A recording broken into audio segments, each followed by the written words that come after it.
Intimacy and care creates multiple variations in which violence can happen in a family institution.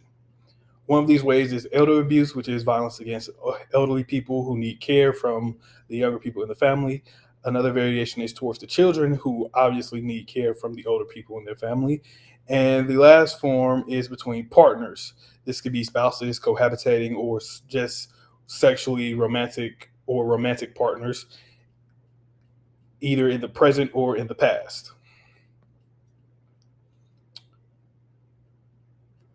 I think corporal punishment plays an important part in the role of patterns of abuse and neglect in children because corporal punishment is the physical punishment of children.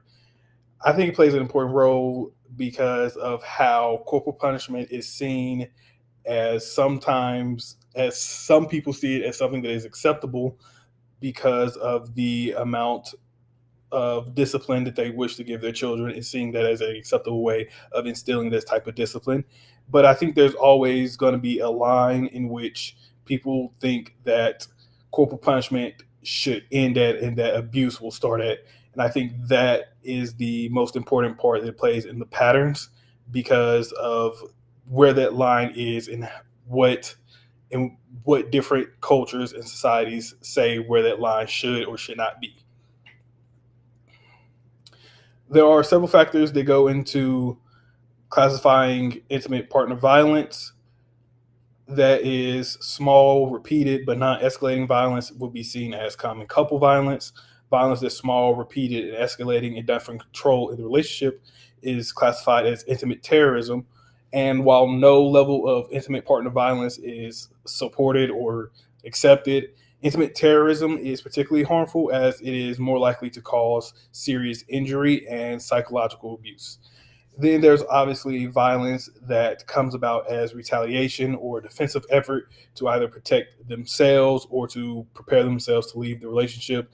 And that is a way for them to finally exercise their strength and independence from the abusive partner. The unfortunate truth is that regardless of what type of violence it is more often than not women who are the victims of the violence and will probably incur the violence more than any other group. I think the feminist perspective is really important when it comes to recognizing the violence that men in power cause because it shows how institutions that prioritize power and authority can lead to people being violent and those things not being challenged because of the position they are in and the authority and power that are granted to them.